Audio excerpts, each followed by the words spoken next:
የፈለጋችሁት ጌታ የሚገኝ አምላክ ነው። ክብር ለኢየሱስ ይሁን። በዚህ ቦታ ላይ እንግዲህ ሁሉ ጊዜ እንደምናገረው እግዚአብሔር ቤት ውስጥ ስትመጡ የተሰጣችሁን ተስፋ ነው የምንነግረው።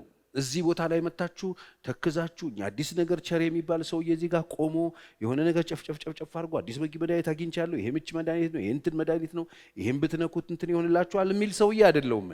እኔ ተረኛ እድል ያገኘው ከትቢያ የተነሳው በመንገዴ ላይ እግዚአብሔር ተገልጦ በብርሃን ወደ ቤቱ ያመጣኝ እድል ያገኘው ከጨለማ ወደ ብርሃን የመጣው ፈቃዱን ለማገልገል እጣ የወደቀብኝ እግዚአብሔር የፈቀደልኝ ሐሳቡን ለማገልገል የታደልኩ ሰው ነኝ። ስለዚህ እዚህ ቦታ ስመጣ የኔ ሐሳብ የለም። እዚህ ቦታ ላይ እግዚአብሔር ሐሳብ ነው ይነግ። ስለዚህ ቤተክርስቲያን ሲባል ቤተክርስቲያን ውስጥ ያሉት እምቅ ስጦታዎች እግዚአብሔር ያስቀመጣቸው በረከቶችን ለሚመጡት ልጆቹ ማደል ነው የኛ ስራ። እኔ የምሰጠው ሳይሆን እሱ የሰጣችሁን ነው የምሰጠው። ስለዚህ ዛሬ ባለፉት ሳምንቶች በርካታ ነገሮች አንስቻለሁ። ከጊዜ አንጻር ወደ ኋላ አልመለስም። በእግዚአብሔር ቤት ውስጥ ስትኖሩ ንስሐ ከገባችሁ በኋላ ንስሐ ለሚገባ ሰው የተሰጠውን ደግሞ ተስፋ ነው ዛሬ የምሰጣችሁ። እግዚአብሔር ቤት መተን ከጌታ ጋር ስንታረቅ ንስሐ ገብተናል። ንስሐ ማለት በነገራችን ላይ ማልቀስ አይደለም። ንስሐ ማለት በሆነ ጉዳዩን ችግሩን እያሰቡ ማልቀስ ምናምን ማለት ቁጭ ብሎ ምናምን አይደለም። ንስሐ ማለት መንገድ መቀየር ነው። ንስሐ ማለት ስህተተኛ ሆኖ መገኘትን ማመን፣ ኃጢአትን አድሚት ሐሳቡን በእግዚአብሔር ፊት አድሚት አድርጎ ጥፋት እንዳጠፋ ሰው አምኖ ከዛ ችግር ለመውጣት ፈቃደኛ መሆን ነው። ንስሐ መግባት ማለት በእግዚአብሔር ፊት መጥቶ ኃጢአቱን መናዘዝ ነው።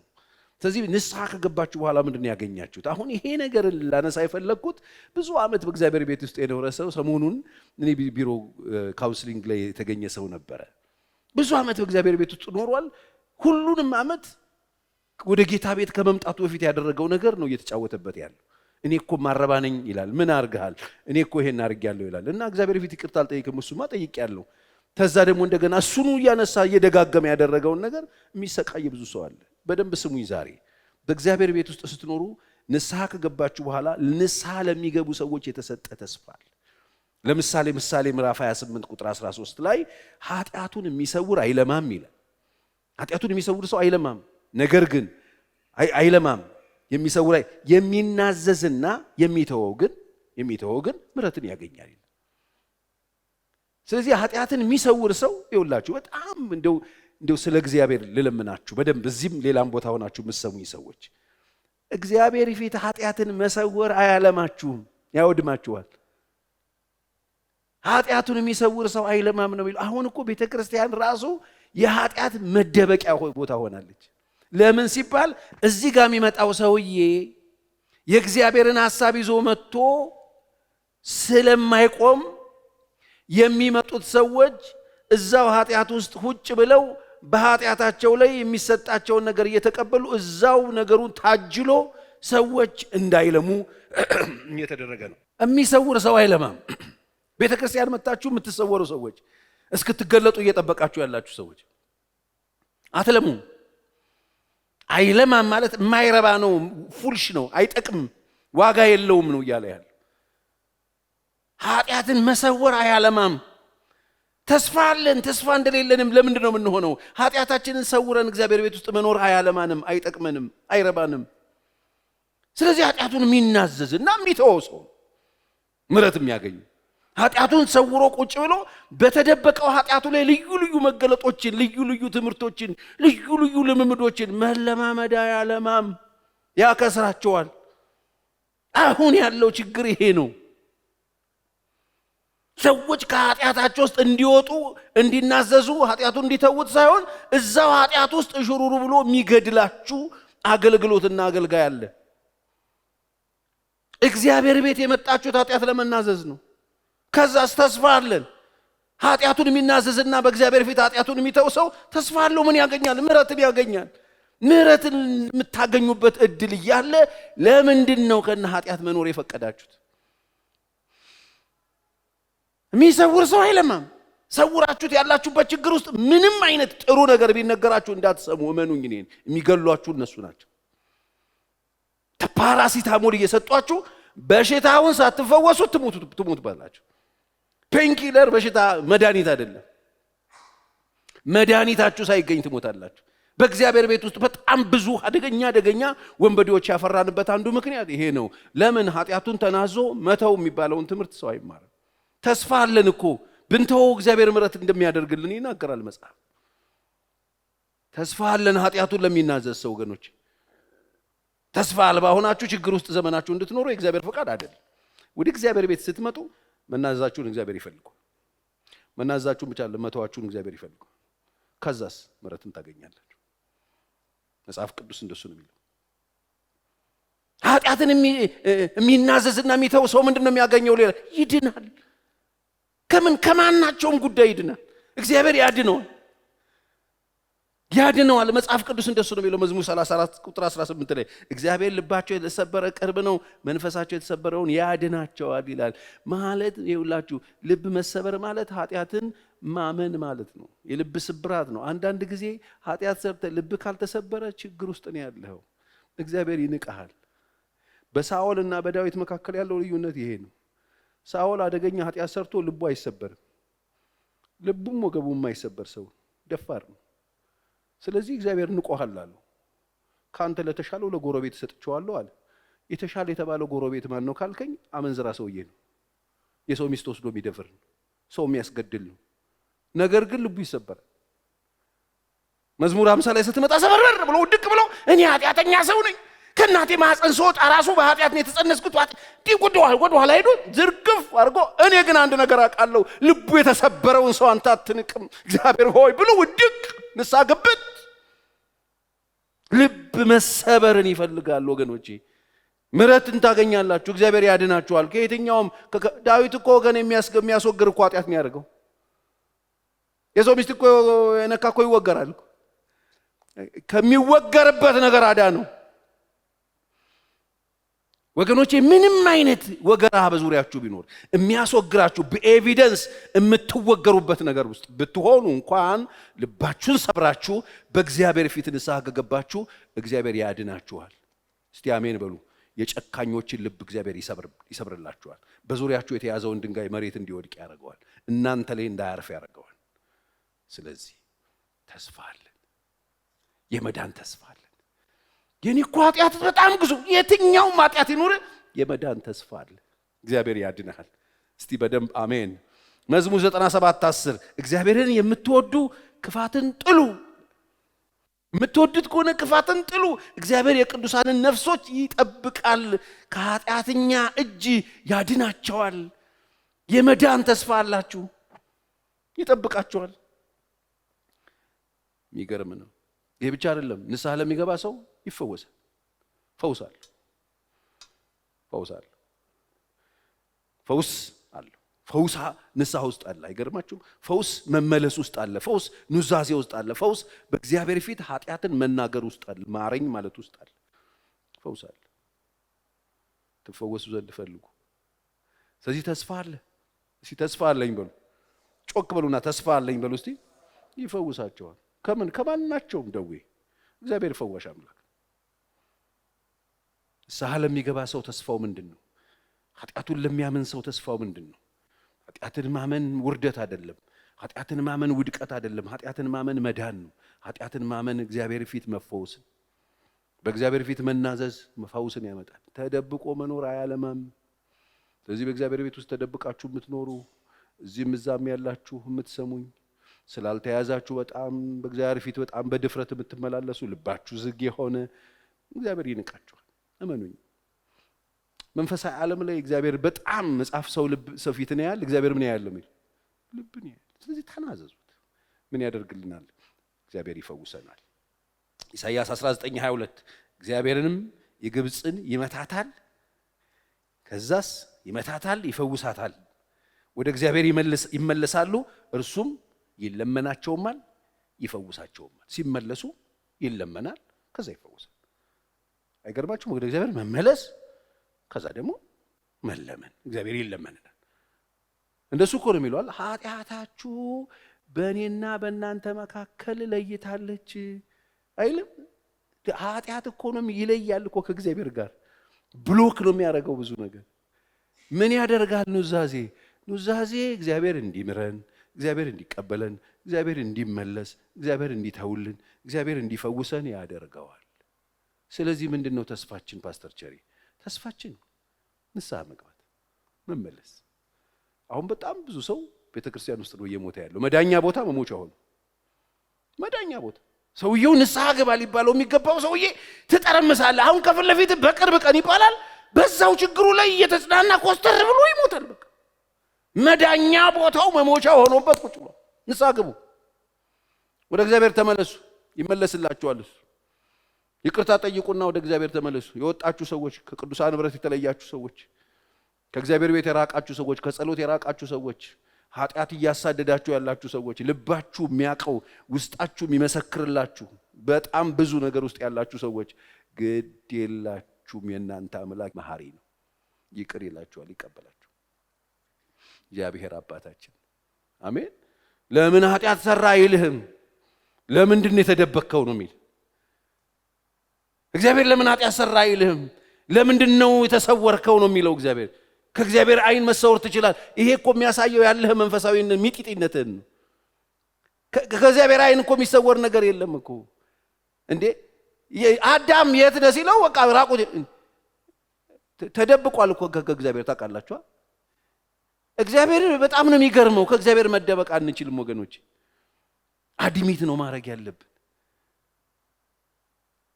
ከእግዚአብሔር መሰወር አንችል። እግዚአብሔር በጣም ብርሃን፣ መጽሐፍ ቅዱስ እግዚአብሔር ብርሃን ነው ይላል መጽሐፍ ቅዱሳችን። እግዚአብሔር ምንድነው? ብርሃን ነው። በእርሱ ዘንድ ከቶ ጨለማ የለም። ሁሉንም ይሄ እኛ ተደብቀን የምንሆናቸውን ነገሮች ምን ማለት እንደሆነ ልንገራችሁ። ከዚህ በፊት ተናግሬያለሁ። ምን ማለት መሰላችሁ? የሆነ ሰው ከዛ ጋር አይኑን ጭፍን ሲያደርግ አይኑን የጨፈነ ሰው የሚታየው ምንድነው? ጨለማ ነው። ከዛ አይኑ ሲጨፍን ጨልሞለታል። ቀጥታ መጥቶ እኔ ኪስ ውስጥ ሲገባ እንደማለት። እሱ ስለማያይ ሁላችንም እያየ ነው ማለት። እግዚአብሔር ያሳያችሁ። እኔ ልጆቼ ዕቃ ድሮ እንጫወታለን። ስንጫወት ድብቆሽ ምናምን እዛው ነው የሚደበቁት። ፊታቸውን ሸፍነው ኩኩሉ ይደበቁብኛል። ከዛ እኔ ደግሞ እናንተ ወንድም የት አለ የት ገባ ምናምን እላለሁ። ተደብቀዋል እነሱ እንዳለ ከነ ድቡልቡሉ ቁጭ ብለው ማለት። እግዚአብሔር ጋር ድብቆሽ ማለት እንደሱ ነው። ፊትን ሸፍነ እንደዚህ ከነ ምናምን ግድ የላችሁ፣ ይፈውሳችኋል። ፈውሳችሁን አታዘግዩ። ተናዘዙና ተመለሱ። እግዚአብሔር መሐሪ ነው። እድሜያችሁን አትፍጁ። ኢጎ ምናምን አይጨርሳችሁ። እንደፎረሻችሁ ወቁ፣ እንደወደቃችሁ ወቁ፣ እንዳልተሳካላችሁ ወቁ። ታጭበርብሩ፣ አትዋሹት። እግዚአብሔር ያያል። ልክ ሉቃስ ላይ እንዳለው አባት እኮ ነው እግዚአብሔር። ቆሞ ይጠብቃል። እንደምትመለስ ተስፋ አድርጎ ይጠብቃል። የጠፋው ልጅ ሄደ፣ ከሰረ፣ ከጋለሞታ ጋር ገንዘቡን ጨረሰ። ከስሯል። መክሰሩን አላመንም። ዋጋ ይከፍላል። ርቋል። ቤተሰብ ምናምን አያየውም። ሩቅ ሆኖ ስኬታማ ምናምን ለመምሰል እኮ ሊኖር ይችላል። ማንም እንዳያየው እኮ ምናምን ሊል ይችላል እንደ አንዳንዶቻችን። ግን ወደ ልቡ ተመለሰ ይላል። ወደ ልቡ ተመለሰና በሰማይና በምድር በድያለሁ ብዬ አባቴ ቤት ብመለስ አባቴ ይቅር ይለኛል። ከእንግዲህ በኋላ ልጅ ልባል አይገባኝም፣ ድርሻዬን ወስጃለሁ። ግን እንደ አንድ ባሪያ ተቀበለኝ፣ እናንተ ቤት ልኑር ብለው ፊት አይነሳኝ። ይቀበለኛል ብሎ አያየ ልጁ ይሄንን ነገር ይሄ ነው የመለስ። ወደ ልቡ ሲመለስ ስለ አባቱ ትዝ አለ። ወገኖች የኔና የናንተ አምላክ በጣም ጨካኝ አምላክ አይደለም። በጣም ደግ ነው፣ ሩህሩህ። የናንተ ወንድሞች ጨካኞች ናቸው። የሚያውቋቸው የቅርባችሁ ሰዎች በጣም ጨካኞች ናቸው። ክፉ ቀን ከመጣ ድንጋይ ከምረውባችሁ ቀብረዋችሁ ነው የሚሄዱት። አይራሩላችሁ። በዚህ ዘመን በተለይ ያሉት ሰዎች አይራሩላችሁ። እመኑኝ። የለም ትናንትና እንዲህ ድፍት ልበል እኔን ምናምን የሚለው ትውልድ የለም። የለም ትናንት እንቅፋት ሲመጣ እኔ ድፍት ልበል አለ እንዴ? አሁን የለም እኮ የለም። ድፍት ያርገህ ነው የሚል እዛው እንጂ አነሳም። እኔን ድሮ ለቅሶ ራሱ የኔ እናት የማያውቀው ሰው ደረት እየደቃ ልጄ ልጄ ብሎ ሰው ያለቅስ። የሰው እናትን ማየ እኔ ትዝ ይለኛል። የሰው እናት ማየ ብዬ ያለቀስኩበት ጊዜ አለ። አሁን አለ ወይ ነው? ሞባይል ይዞ ነው የሚመጣው። እስቲ አፉን ነው እያለ ለቅሶ ላይ ይቀርጻል። ሙድ ሊይዝብህ ማለት ነው። በዚህ ዘመን የገዛ የራሳችሁ ሰዎች አይለቋችሁም። ወቁ። በዚህ ዘመን በጣም የሚጠቅመን ወደ እግዚአብሔር መቅረብ፣ ወደ እሱ መምጣት፣ ወደ እሱ መቅረብ ነው። እሱ ጋር መሆን ነው። እሱ እየረገጠ ብትኖር ነው የሚሻል። እዛ ከምትቆላመጥ ድንገት ነው የሚጥሉ። አዋራጅ ነው ያለው ዓለም ላይ፣ ገዳይ ነው ያለው ዓለም ላይ። ትንሽ ነው የሚጠብቁላችሁ። እየጠበቋችሁ ነው። በነገራችን ላይ በደንብ ስሙ። እየጠበቋችሁ ስለቆማችሁ ነው። አሁን ትንሽ ውልፍት ብትሉ ይወግሯችኋል። ወቁ ትንሽ ነው የሚጠብቁላችሁ። ተመለሰ። የገዛ ወንድሙ እኮ አበደ። ለምን ተመለሰ ብሎ አይገርምም? ለምን ተመለሰ? ለምን ተቀባይነት አገኘ? ለምን አባቱ ደገሰ? ለምን ታረደለት? ለምን ንጹህ ልብስ ለበሰ? ለምን ቀለበቱ ተመለሰ? ለምን ጫማው እንዴት አለ? አበደ ልጁ። ገዛ ወንድሙ ማለት ነው። አያችሁ ምንድን ነበር የሚፈልገው ማለት ነው? ተዋርዶ አብዶ ችቦ ሰክቶ ባዶ እግሩን ከተማ ላይ ሲያብድ ማየት ነበር የሚፈልገው ወንድምየው ማለት ነው። ሌላ ምን አለ ታዲያ? ተመለሰ ወንድሜ ብሎ ሲደሰት አታዩት? እመኑኝ እኔን በጣም ብዙ ሰው እንድትመለሱ አይፈልግም። ወቁ ተመለሱ። እመኑኝ እኔን ተመለሱ። የሆነው መርደረር ነገር እየነገሯችሁ ከእግዚአብሔር ቤት ከቅዱሳን ህብረት የሚያስቀሯችሁ ሰዎች አትስሟቸው። ገዳዮቻችሁ ናቸው። አባታችሁ እግዚአብሔር ዛሬም ፍቅር ነው። ሊቀበላችሁ እጆቹ ዘርግቶ ነው ይመጣ። አንድ እርምጃ ስትመጡ 100 ነው ወደ እናንተ ይመጣ። የገዛ ወንድሙ ከፍቶበት ነበር፣ ተበሳጭቶ ነበር፣ ወደ ቤት አልገባም ብሎ ነበር። በድዬሃለሁ አለ። በቃ በሰማይና ምድር ፊት አንተም በድዬሃለሁ። ልክ እንደዚህ ነው ማለት ያለብን።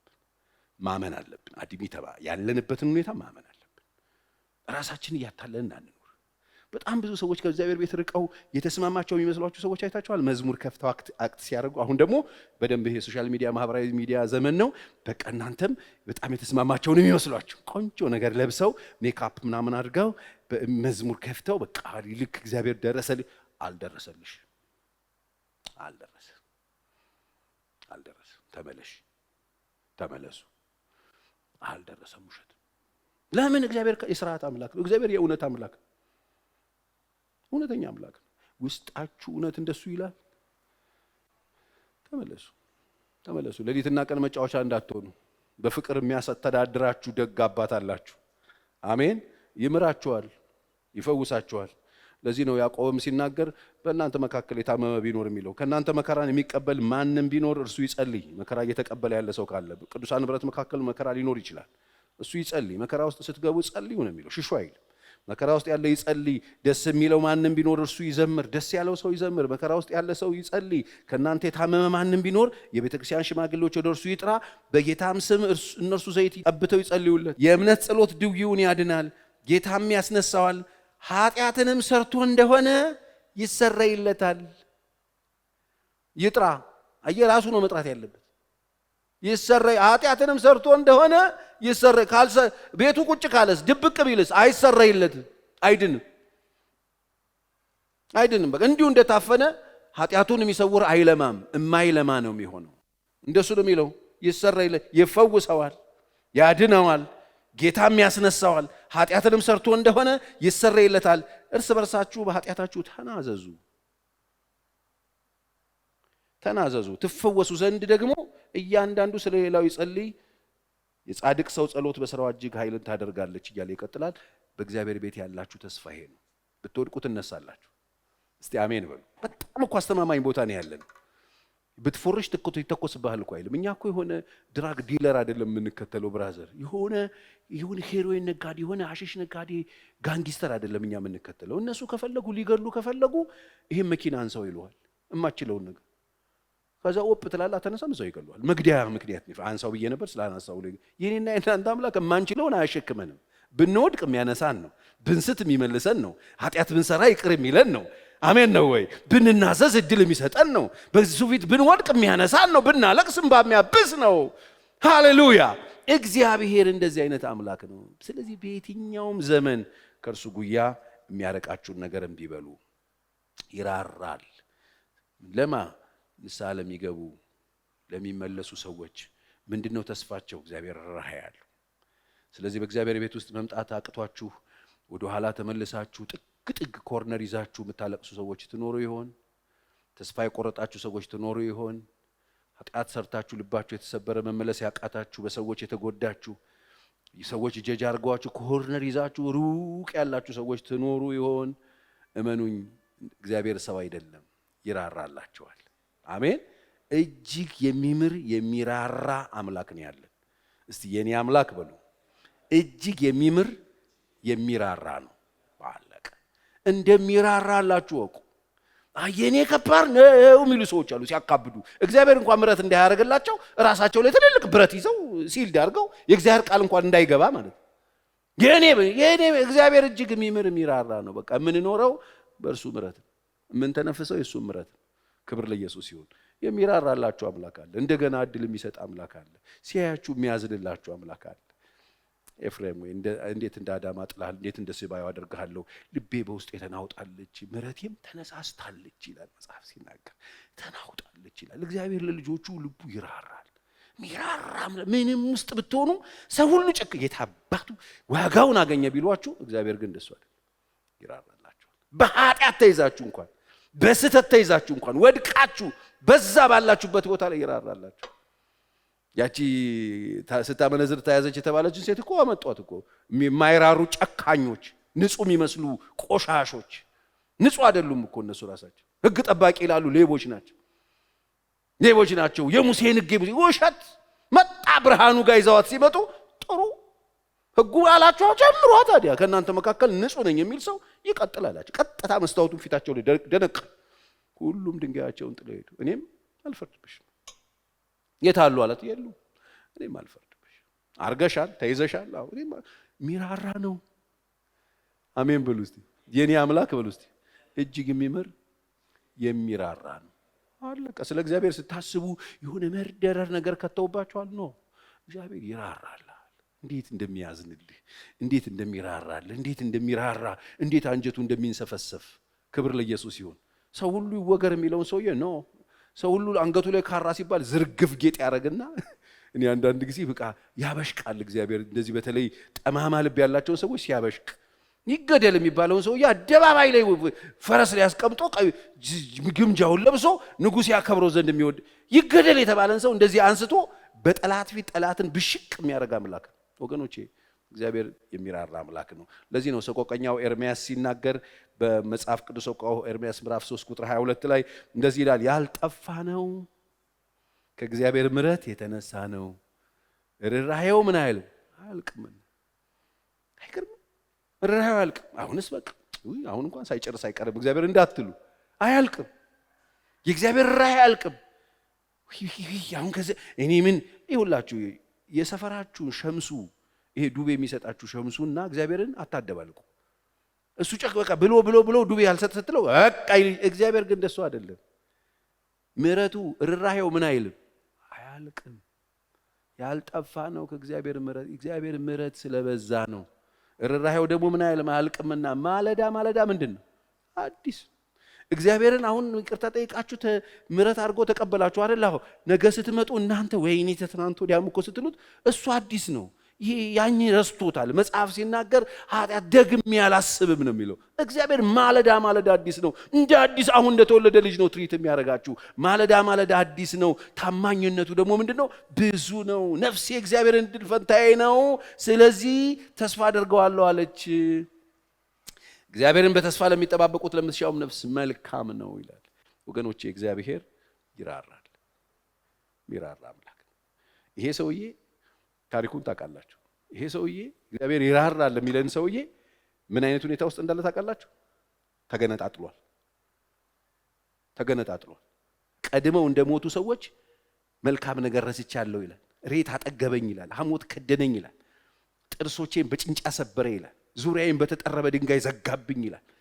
ከዛ በኋላ በፍላጻው እንደ ኩላሊቴን እንደዚህ ጌጥ አደረገው ይላል። ግልገሎቿ እንደተነጠቀች ድብዬ ያስፈራራኝ። ብትንትን ያለ ሰውዬ ነው። እንደዚህ ሆኖ ያልጠፋ ነው ይላል። አይገርምም? እዛ ውስጥ ሆኖ ያልጠፋ ነው ከእግዚአብሔር ምሕረት እዚህ ውስጥ ነው። ያልጠፋ ነው ከእግዚአብሔር ምሕረት የተነሳ ነው። ርኅራኄው እዚህ ውስጥ ነው። ርኅራኄው አያልቅም፣ ማለዳ ማለዳ አዲስ ነው ይለናል። ወገኖቼ ይሄ ሰውዬ የሆነ ሶፋ ላይ ብልቅ እንደዚህ ተንቀባሮ ቁጭ ብሎ ላይት ተደርጎለት የሚያወራ ሰውዬ አይደለም። ርኅራኄው አያልቅም ማለት እናንተ ቁጭ ብላችኋል፣ ተነስታችኋል፣ ትሄዳላችሁ፣ ትገባላችሁ፣ ትሰራላችሁ። የእግዚአብሔር ርኅራኄ እንዴት ጠፋባችሁ? ርኅራኄው አያልቅም። አሜን። እግዚአብሔር ርኅራኄው ማያልቅ አምላክ ነው። ክብር ለኢየሱስ ይሁን። እግዚአብሔር ይቅር የሚል አምላክ ነው። የመጨረሻ መግቢያም ላይ ነግሬያቸዋለሁ። ጥቅስ ልስጣችሁ። ዮሐንስ መልእክት ምዕራፍ 1 አንደኛ ዮሐንስ መልእክት ምዕራፍ 1 ቁጥር 7 ነገር ግን እርሱ በብርሃን እንዳለ በብርሃን ብንመላለስ ለእያንዳንዳችን ኅብረት አለን፣ የልጁም የኢየሱስ ክርስቶስ ደም ከኃጢአት ሁሉ ምን ያደርጋል? ከኃጢአት ሁሉ የሚያነጻን ምንድን ነው? የእኛ ስራ ነው? የእኛ ልምምድ ነው? አይደለም። እኛ መውደቃችንን ማመን ብቻ። ሰው ሁሉ ኃጢአትን ሰርቷል ይላል። ኃጢአተኝነታችንን ማመን ብቻ። የእግዚአብሔር ክብር ነው የሚጎልህ ኃጢአት ስትሰራ።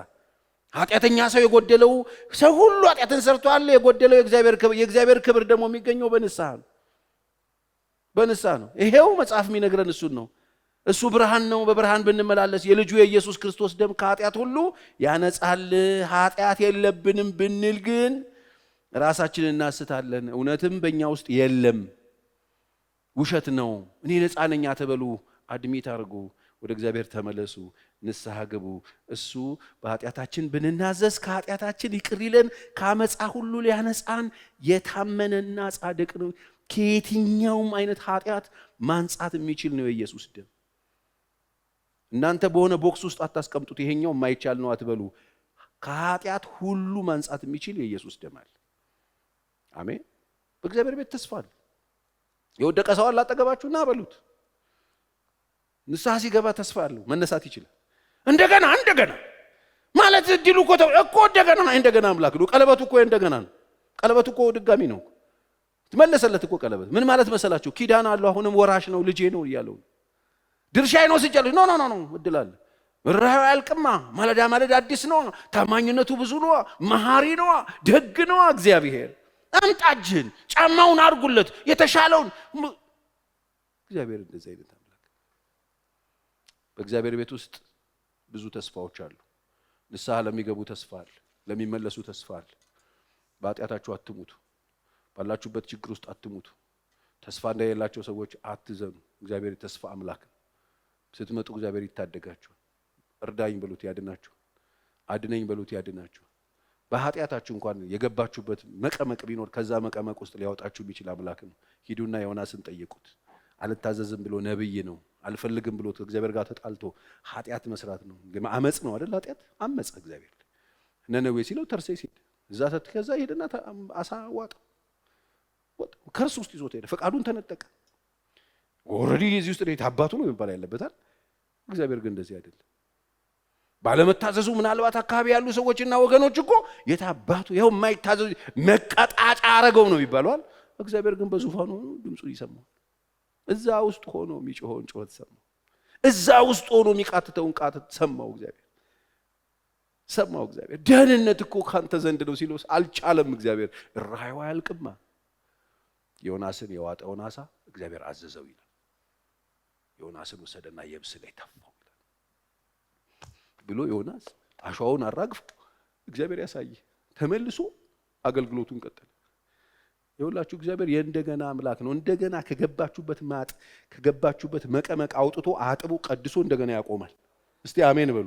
ይሄ ሰውዬ እኮ ነው ነነዌ ትገለበጣለች ብሎ እኮ ድፍን ነነዌ ሕዝብን እኮ እንስሳ አልቀረ፣ በግ አልቀረ፣ ላም አልቀረ፣ ከብቶ አልቀረ፣ ሰው አልቀረ፣ ሕፃን አልቀረ፣ ሁሉ ወድቆ ንስሐ እንዲገባ የሚያደርግ ስብከት የሰበከው ከአሳ ነባሪ ሆድ ውስጥ ወጥቶ ነው። እሺ ከዛ ጥፋት ተመልሶ ነው። ታዲያ ዛሬ የትኛው ጥልቅ ውስጥ ነው ያላችሁት? የትኛው ችግር ውስጥ ነው ያላችሁት? ወደ እግዚአብሔር ቀና በሉ።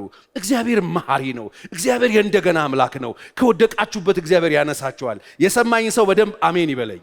እግዚአብሔር እንደገና አንስቶ እንደገና የክብር ጌጥ አድርጎ ያቆማቸዋል። እንደገና እሱ ነን። ይሄ ሰውዬ ነው ዛሬ እየሰበከ ያለው። ታዲያስ ማን ነው እሱ? ዮናስ ነው። ዮናስ ማን ነው? ትናንትና አሳ ነባሪ ሆድ ውስጥ የነበረ፣ ትናንትና ለሞት የተሰናዳ፣ ወደ ቀብር እየወረደ ያለ፣ የምድር ጥልቅ ውስጥ የገባ ዛሬ የት ነው ያለው? ዛሬ ነነዌ ከተማ መሃል ላይ ቆሞ በሚያስፈራ ድምፅ ቆሞ ይሰብካል። የእግዚአብሔርን ሕዝብ ተመለሱ ይላል። እግዚአብሔር ከእሱ ጋር ሆኖ ይሰራል። የእሱ ድምፅ ተሰምቶ ሕዝቡ ረም ብሎ ወድቆ ንስሐ ይገባል። ወገኖቼ የወደቀ ይነሳል። በእግዚአብሔር ቤት ብዙ ተስፋ አለ። በጣም ብዙ ወገኖቻችሁን ስትነግሯቸው አይ በቃ ዋጋ የለም ከሰርክ በቃ አትነሳም ነው የሚሉ። ጌታስ እንደገና ትነሳል። አሜን። ተመለሱ ብቻ። ወደ እግዚአብሔር ዙፋን ተመለሱ። ወደ ቃሉ ተመለሱ። ወደ መንፈሱ ተመለሱ። ወደ ፈቃዱ ተመለሱ። ንስሐ ግቡ። መንገድ ቀይሩ። ንስሐ ለቅሶ አይደለም ብያለሁ መግቢያ ላይ። ንስሐ መንገድ መቀየር ነው። ንስሐ አቋም መቀየር ነው። አታልቅሱ፣ ግድ የለም። እንዲሁ ግርህ እንዳነባበርክ ንስሐ መግባት ትችላለህ። መንገድ መቀየር ነው፣ አቅጣጫ መቀየር ነው፣ ሰፈር መቀየር ነው፣ አካባቢ መቀየር ነው፣ ከእግዚአብሔር ጋር መሆን። ያን ጊዜ እግዚአብሔር የሚሰራውን አብረን እናያለን። እግዚአብሔር ይርዳን። ተነስተን እንቆምና እንጸልያለን። ክብር ላንተ ይሁን የእንደገና አምላክ። ሃሌሉያ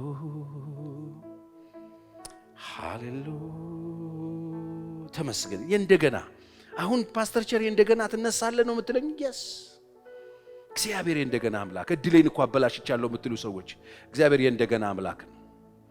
የጀመርኩት ነገር ተበላሽቷል የምትሉ ሰዎች እግዚአብሔር እንደገና ይቀጥለዋል።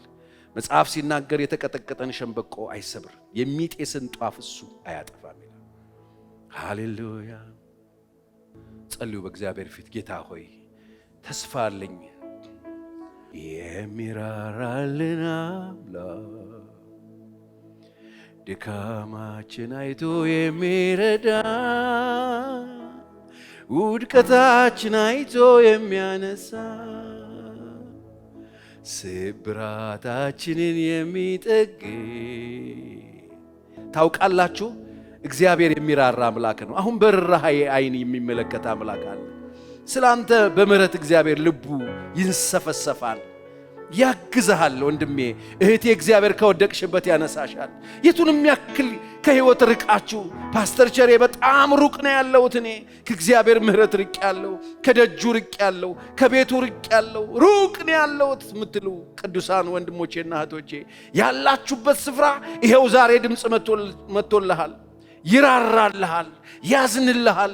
የገዛ ወላጆች ጨክነውብህ ይሆናል፣ ወንድሞችና እህቶች ጨክነው ይሆናል። የሚራራልህ ግን አምላክ እንዳለ እርግጠኛ ሆኜ እነግርሃለሁ። ዛሬም እጆቹን ዘርግቶ የሚቀበል በምህረት ከወደቅክበት የሚያነሳ መንፈስ ቅዱስ እባክህ ርቀው የወደቁትን አንሳ፣ ወደ ልብ መልስ። የሳቱ ሰዎች ይመለሱ፣ የወደቁ ሰዎች ይነሱ። ልባቸው ለዚህ ቃል የተዘጋ ሰዎች ልባቸው ይከፈት። ድምጽህ የራቃቸው ሰዎች ድምጽህ አሁን በያሉበት ስፍራ ይድረስላቸው። እጅግ የምትምር የምትራራ አምላክ እንደሆንክ፣ እጅግ እንደምትወዳቸው፣ ልጅህን እንደሰዋህላቸው፣ ልጅህን እንደሰጣቸው እግዚአብሔር ሆይ በልዩ ልዩ ስፍራ የወደቁ ልጆችህ ይህንን ድምጽ ሰምተው ከወደቁበት ተነስተው እግዚአብሔር ሆይ እንደገና በፊትህ እንዲቆሙ፣ እንደገና እግዚአብሔር አባት ሆይ በልጅ ደም ታጥበው በጽድቅ እንደገና ጉዟቸው እንዲቀጥሉ እግዚአብሔር ሆይ አቅጣጫ የሳቱ መንገድ የሳቱ ልጆችህ ወደ መንገድህ እንዲመለሱ እንድትረዳቸው በኢየሱስ ስም እለምንሃለሁ። ይሄ ተስፋ የልጆችህ ተስፋ ነው። ይሄ ተስፋ ንስሐ የገቡ ሰዎች ተስፋ ነው። እግዚአብሔር ሆይ ንስሐ የገቡ ሰዎች ምሕረት ያገኛሉ፣ ራሄ ያገኛቸዋል፣ ይፈወሳሉ፣ እንደገና ይቆማሉ፣ ምሕረትን ይቀበላሉ፣ ይድናሉ። እግዚአብሔር ሆይ በኢየሱስ ክርስቶስ ስም በዚህ ተስፋ ሕዝብህን እንድታገኝ እለምንሃለሁ። ቅዱሳንን ሁሉ እንድታገኝ እለምንሃለሁ። በዚህ ተስፋ እንደገና ተነስተው ወደ ቤትህ እግሮቻቸው እንዲሮጡ፣ ወደ ፈቃድህ እግሮቻቸው እንዲሮጡ፣ ካንተ ጋር ለመቆም ለመጽናት እግሮቻቸው እንዲሮጡ፣ በፊትህ እንዲቆሙ እንድትረዳቸው በኢየሱስ ጸልያለሁ። የከሳሹ ኃይል በኢየሱስ ስም የተሰበረ ይሁን። ገዳያቸው በኢየሱስ ስም የተሰበረ ይሁን። ግራ ያጋባቸው ከሳሻቸው በኢየሱስ ስም የተሰበረ ይሁን። በዙሪያቸው ያለ ድንጋይ የተሸከመ ገዳያቸው በኢየሱስ ስም የተሰበረ ይሁን። ምሕረትህ ይገናኛቸው፣ ፍቅርህ ያገኛቸው። በያሉበት ስፍራ ሁሉ በምሕረትህ እንድትገናኝ፣ በዚህም ያሉትን ቅዱሳን እህቶቼና ወንድሞቼን ሁሉ በዚህ ምሕረት እንድትገናኛቸው ለምንሃለሁ። የእንደገና አምላክ ክብር ለአንተ ይሁን። መንፈስህ በሕዝብ ላይ በኃይል ይስራ። ከክፉ ሁሉ ጠብቃቸው። የጨለማው ሥራ ይፍረስላቸው። ያስጨነቃቸው ደዌ ይሰበር። በዙሪያቸው ያለ ጨለማ ይገፈፍ። ብርሃን በጨለማ ላይ ይወጣል፣ ጨለማም እግዚአብሔር ሁሉ ጊዜ አሸናፊ እንደሆነ ቃል ይናገራል። ጨለማም ከቶ አላሸነፈውም ተብሎ እንደተጻፈ ብርሃን ሁሉ ጊዜ አሸናፊ እንደሆነ ዛሬ በጨለማቸው ላይ ብርሃን ይብራ። ከክፉ ሁሉ ሰውራቸው። አዲስ ፀሐይ ይወጣላቸው። ማለዳ ማለዳ አዲስ ነኝ ብለህ አሮጌውን ነገር ሁሉ ከተህ ወደ ባህር ጥልቅ ጥለህ እንደ አዲስ ሕዝብህ እንድታቆም እለምንሃለሁ። ክብር ላንተ ይሁን። ቀሪ የምድር ቆይታችን በስም ይወረስ። አንተ ተጠቀምበት። እንወድሃለን። እግዚአብሔር አምላክ ይባርካችሁ። እግዚአብሔር ይጠብቃችሁ። ከክፉ ሁሉ አሁንም ይሰውራችሁ። እንደ አዲስ ተነስታችሁ መቆም ይሁንላችሁ። ሁሉ ነገር አዲስ ይሁንላችሁ። መልካምነቱ ከእናንተ ጋር ይሆን። ሌሊታችሁ በመንፈሱ ይወረስ፣ መኝታችሁ በመንፈሱ ይወረስ። አዳዲስ እይታዎች እግዚአብሔር ይስጣችሁ። የቃሉን ፍቺ ያብራላችሁ። በነገር ሁሉ ከእናንተ ጋር ይሆን። አንድ ቀን በክብር በመንግሥተ ሰማይ እንገናኝ። አሜን።